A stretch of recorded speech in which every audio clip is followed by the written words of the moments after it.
Hey everyone, it's Alicia. Welcome back to my channel, and I'm just doing a quick response to some comments and requests and so forth. So I just want to make sure that everyone knows I'm hearing them, and it's not that I'm not paying attention to the comments and requests. I just want to explain a little something. So I have an old laptop, I've told you this, and the problem is that it only runs very limited software. It's too old, folks. So the reason, it's not that I haven't tried doing a tutorial on here. Let me show you how what I have to do in order to do it. I've filmed this face on. I don't have an over-the-shoulder mount here, and I'm going to show you. I'd have to lower my making hands to here to show you anything, and you wouldn't get a top view. So I've tried filming several tutorials for you here, but the truth is I gotta order one of those over-the-shoulder mounts for home, and I'm gonna do it long before I get home, so it's there for me when I get home, and then I can honor all your requests for tutorials, because you've asked for a whole bunch, and I have a list in my book. So it's not that I've forgotten any of those requests, it's just I've tried filming them, and you get it at such a bad angle, I don't think the tutorial is helpful. So you hear my instruction, but you can't see everything well. And that doesn't seem to serve anybody, especially not after watching Miss Judy's. I realize, oh no, that's not helpful at all. You need to see everything very clearly. So when I get home, the first thing I'm going to do is film, after doing the unboxing of both Sabrina and Lily's box, I am going to film a whole bunch of tutorials that you've asked for. Because I know Miss Betty wanted a few tutorials. She asked for the altered notebook. She's asked for a few. Many of you wanted the tea and coffee staining and the way I do it, because I also add blotches. I'm going to do that one. And I did give you Dina's tutorial for rosettes, because I think she did a really good tutorial. But as I told you guys, I can't look at it while I'm doing it. But I will film one where I just don't look at it, and I just make it so you can see. Because for some reason, that's just a skill I have, is crepe paper rosettes. I don't know why, it just makes sense in my brain, and my hands just do the work. As long as I don't pay attention, then I mess it up. So I'm going to do those tutorials when I get home, and I have an over-the-shoulder mount for the camera. But also several of you have asked lately, what the heck really is Shabby? And it's funny, you know, when I did the swap with Sabrina, I had to do a whole load of research, folks, because I didn't really understand Shabby either. And many of you have been saying lately, what the heck is this? I tried to do Shabby, but I'm not really sure what it is. That's because Shabby's really diverse, folks. So I call Miss Sabrina's stuff Barnyard Chic, and she calls it Rustic. And Rustic is probably the correct term. Miss Ida uses that term too. I call Barnyard Chic because I think that Sabrina's stuff, a lot of what I would consider rustic, is not always as clean as Miss Sabrina makes. Miss Sabrina is a very clean and precise crafter, actually. For a Shabby maker, she's super precise. So I call her Barnyard Chic because I feel like her crafting is more clean than a lot of the rustic crafting. And I've seen tons of it in prepping for my swap with Miss Sabrina the first time. But there's all sorts of Shabby makers and all sorts of Shabby styles. Like, for instance, if you watch Miss Tmika Scrapdaworld, boy, my tongue is just getting stuck in my mouth this morning. If you watch Tmika's swaps, you'll note, like, some people use a whole lot of lace and it's like really frilly. Some people do some bling, like Donna Dreams ×3. She uses just like what Miss Sabrina would call on-point bling. It's not too much bling, it's just some bling. So she's sort of a lace, pearls, and bling Shabby maker. And then Miss Ida's got some people in her group that are like, kind of like Sabrina, a clean Shabby, which is an interesting word to use because Shabby involves all sorts of altering. They never leave anything normally, folks. It's not like they just lay down some paper and some ephemera. No, Shabby makers alter. They paint, they distress, they dye. They dye fabric, they dye lace, they dye it all. And they alter stuff, they distress edges, they stain edges, they distress with inks, they do scraping off with sandpaper.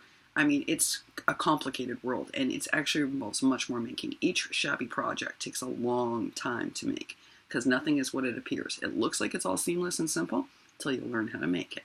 And if you watch a Shabby tutorial, you'll realize how much work goes into each piece. It is not a one-day project, especially not for a slow maker, but I think for any maker, because it involves a lot of painting, scraping, altering, distressing, laying. There's lots of layering. Even if you're a clean and simple, like a more clean Shabby maker, like Miss Sabrina can do very clean. Even then, it's not really simple. You know, she always alters things up. Look at that wagon she made for her bathroom, right? That's all about painting and distressing and making it look like how she wants it to look exactly, then laying a stencil over it. I mean, it's complicated, folks. And Miss Jellybean does all sorts of inventive projects where she takes ordinary items and she converts them into Shabby. So, like, I almost feel like Miss Jellybean is like a mixed media Shabby maker. if there was such a term for that, because she can use any item and make it shabby. And she hand cuts her bows, although soon she won't have to. But she may still do it. She may not like the bow die. I gotta tell you, Miss Ida likes the Fisker's bow punch. You know, she likes there's 2 Fisker's bow punches that she owns, and she loves them because they make these cute little mini bows. And I'm kind of like them too after seeing how they work. But, so it's hard to understand initially what shabby is because there's such a wide range of making, right? From super lacy to lace, pearls, and bling like Miss Donna. And Miss Donna's one heck of a maker. And what about Miss Deb Hendrick? She does all sorts of interesting projects. Have you taken a look at what she does?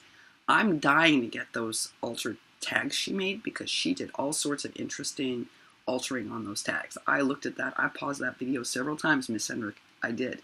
Because I was like, oh, look at those tags.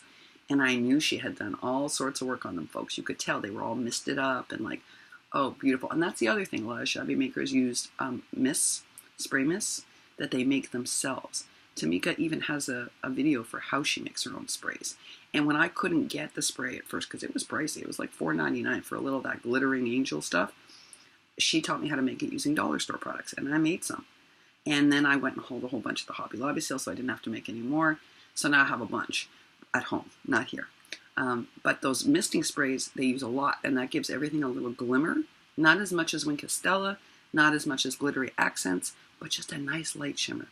So, you know, you're probably saying, Alicia, I'm not sure this is helping me. Basically what you're saying is there's like rustic, which is like think barn, country, trucks, snow. When I think of the Christmas pad, I'm thinking of that new one I just hauled to make Miss Sabrina a card, the small pad I hauled from Frank Garcia. It has like deer, fireplace, hearths, you know, barn with snow on top, but very clean and beautiful shabby. And shabby often means that you're using shabby colors. Now, people would argue that's a wide range of color. Look at Miss Jellybean. She makes all colors shabby, and so does Miss Hendrick. But often you're going to see shabby makers using white, pink, mint green, light blue. I don't think you're limited to those colors, but often we know something is shabby the second we see it's got that shabby-esque pink, and it's got that distressing on it. But the truth is, folks, there's many different styles of shabby, and that's probably why you're confused.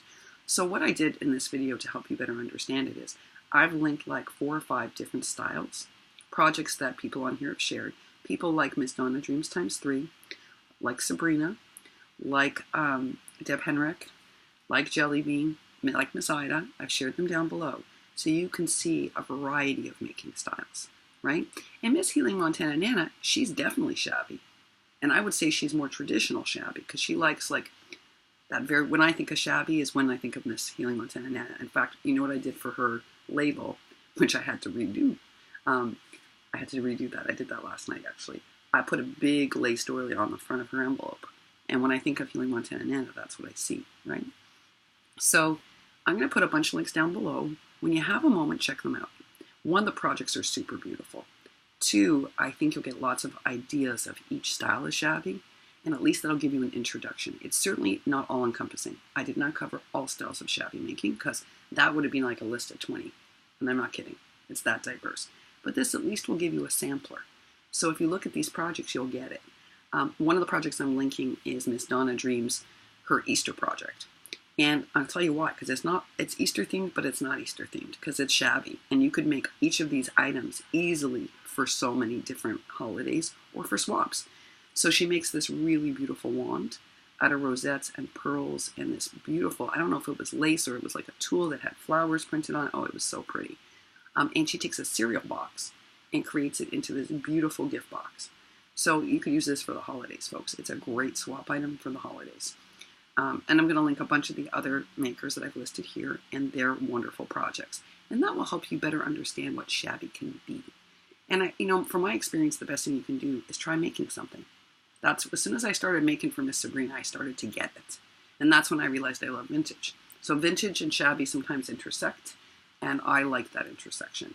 But I didn't know that until I did that swap with Miss Sabrina. So when you start making shabby projects and entering shabby challenges, you'll better understand what it is. You'll start to get how all the pieces work together, and you'll figure out what style you are. I am going to make a rustic card for Miss Sabrina for the holidays, for Christmas, and that will be my first really rustic project. All right, folks, that's it for now. I will be back on later, but I wanted to answer your question because I think it was an important one. All right, see you soon. Bye for now.